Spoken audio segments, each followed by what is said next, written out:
may pag-asa pa ako sa'yo. Kasi, tingnan mo naman. Tingnan mo naman ikaw. Grabe. Grabe ka. Anong grabe po? Saka, ang dami tumatakbo sa isip mo. Hindi po para isipin yun. Mahal po kayo nun. Mahal ako nun. And hello guys, once again, welcome back to my channel. Welcome back to Chloe TV. Ayan, isang magandang gabi po sa ating lahat guys. So ngayon ay bibigyan lang natin ng reaction itong part 1 kung saan umattend nga itong at Habi and YP sa kanilang ELM ball. So talagang grabe, malajusa talaga ang ganda ni Baby Beyonce nga dito guys, no? So talagang pangjusa talaga yung dating niya dito. So ayan, bibigyan natin ng reaction yung mga nakakakilig na moments kung saan nag-uusap itong Habi at YP natin bago sila pumunta doon sa ELM ball. So ayan, panoorin natin yan mamaya, pero syempre guys, bago natin pagpatuloy ang ating reaction video sa araw na to, huwag kalimutan mag-like, share, comment sa ating video, and of course pa-subscribe na rin ng ating channel at pasama na rin ang notification bell para mas updated po kayo sa ating mga gagawing reaction video. And of course, huwag natin kalimutan palagi suportahan ng pinakaama ng Kalingap, si Kuya Bal Santos Matubang, si Ate Edna Vlog, si Kalinga Prab, at syempre si Jack Matubang. Suportahan din natin ang ating Keyboys, Kalinga Partners, at ang ating mga charity vloggers sa Pilipinas. Kaya naman guys, alam kong napanood nyo na to. Ngayon panoorin natin ulit. Ayan, may kasamang reaction, at kung gusto mo ng ganitong klaseng reaction video, ayan, samahan nyo ako, panoorin natin ulit ngayon itong mga nakakakilig na banat ni Papa Eds, no? So dito makikita natin ang intro pa lang guys. Grabe, sobrang malajosa talaga ang ganda ni Beyonce dito. So napakabagay ng kanyang suot, talagang fit na fit sa kanyang katawan yung sinusuot niya dito. So masasabi nating goddess of all the goddess talaga itong si Beyonce natin dito sa kanilang ELM ball. So sobrang ganda niya. Kaya naman ngayon, saksihan muna natin, panoorin muna natin itong napakagandang dilag na si Baby Beyonce. Ayan, panoorin muna natin tong video na to.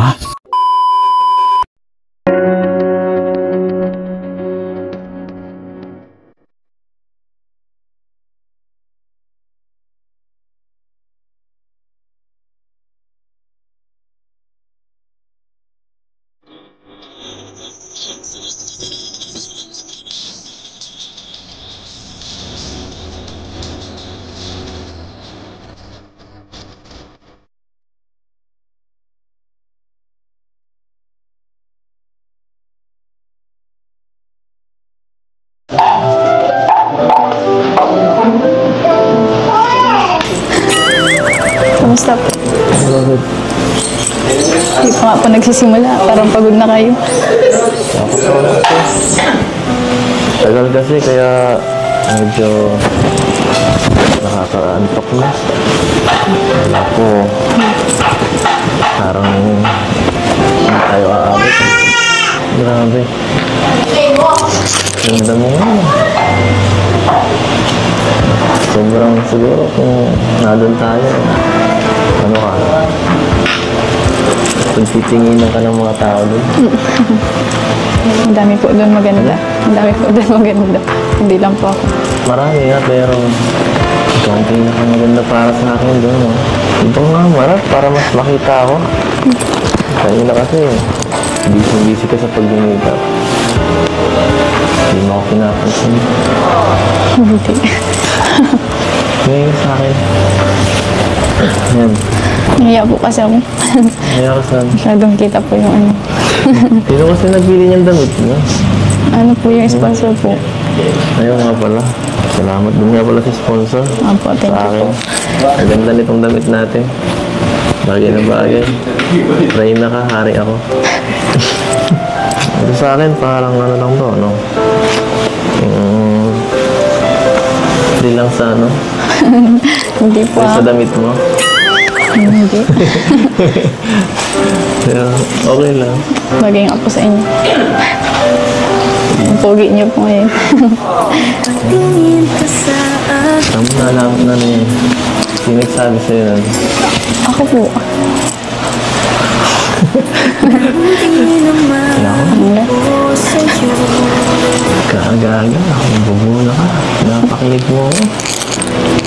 po yung bola. Baka wala lang ito ko. Sige. Nasakyan ko na lang muna. Ay. Pero paano yan? Mukhang dito na lang tayo aabuti ng celebration. Dito na lang natin celebrate yung 3 million ni Kalinga Prab. Handaran lahat. Tayo na lang. Kagaya ng dati. Total. Handa naman na tayo dito. Nakaporma na tayo lahat. Pero, kumusta ka na? Nakapagpahinga ka na ba? Sa travel? Siya po. Kumusta ka na? Nakapagpahinga ka na ba? Sa travel? Siya po. Siyempre po. Mukhang pagod ka pa eh. Ito mo, ang boses mo napakahina na. Ano po, kanina po kasi yung nagme-makeup po. Bakit? Anong ginawa sa'yo? Nilagyan po ako contact lens. Ngayon lang po ako nagpalagay ng ganito. Medyo nahirapan po. Bagay naman ah. Ganda nga eh. Lalo kong gumanda. Sino bang tinitingnan mo dyan? Wala po. Dito ka nga. Nahiya nga po ako. Susuot ko. Ha? Huwag kang mahiya. Share lang tayo itong ganito. Mahaba naman to. Kung nahihiya ka, lagyan mo natin dyan. Tapos,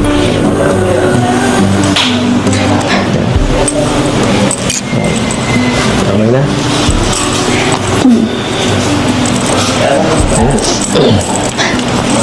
Thank you po. Kayo po, kamusta? Nakapahinga na po kayo? Tagal na. Tagal, ilang araw na rin eh. Okay na ako. Para po kasing malungkot kayo. Malungkot ako? Hindi ah. Masaya nga ako eh. Masaya.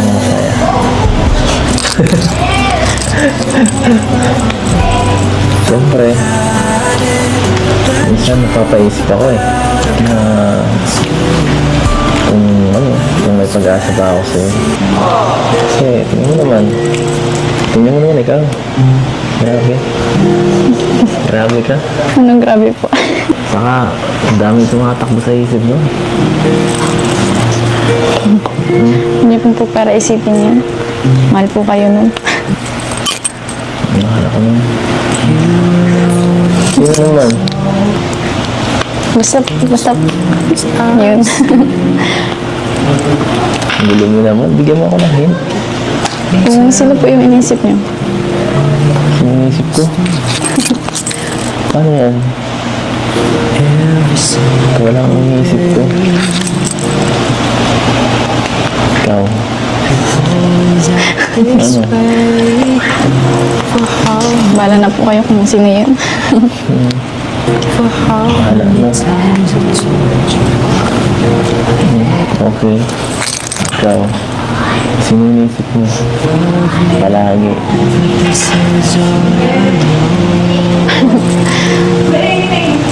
Wala. Si mama po, lagi. Pamilya ko. Pamilya. Pero, Ano?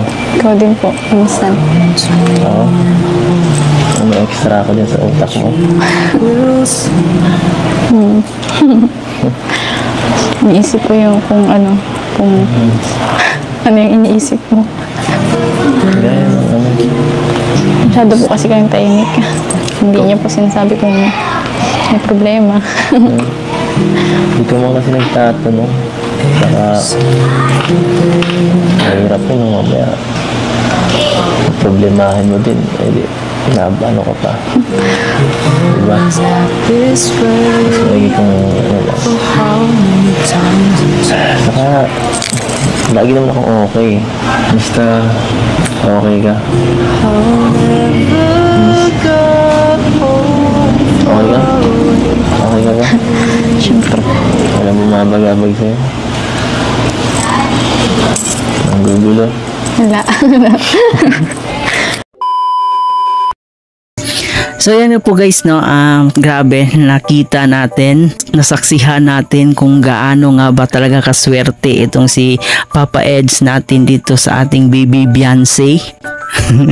Sobrang ganda niya talaga dito guys. Talagang siya yung, para sa akin, siya yung nag-stand out talaga dito. Kasi yung kurba ng katawan, napaka-sexy ng kanyang damit. So talagang bagay na bagay yung sinuot niyang damit, no? So sino kaya yung nag-design dito sa kanyang damit? Talagang kuhang-kuha niya yung maladyosang postura ni Beyonce. So sobrang ganda talaga ni Beyonce guys. Talagang ang hirap makagit over dito sa kanyang postura dito sa ELM Ball. So sobra talaga ang humahanga and marami talaga ang kinikilig din dito sa mga banat ni Papa Eds, no? So iba talaga si Papa Eds pag bumanat kasi talagang madadala ka, no? Kikiligin ka na lang habang nanonood ka dito sa kanilang dalawa guys. And yun ay nakita natin na sobrang nag-i-enjoy nga po itong yung hobby at YP natin sa ELM Ball. So hindi tayo binigo ng dalawang to. Talagang binigay nila yung best nila para dito sa ELM Ball. So ayan sa ating mga EDSI supporters dyan, alam kong hanggang ngayon hindi pa kayo nakagit over dito sa kanilang dalawa. Pagpatuloy lang po natin ang ating pagsuporta dito sa ating baby Beyonce at dito kay Papa Eds.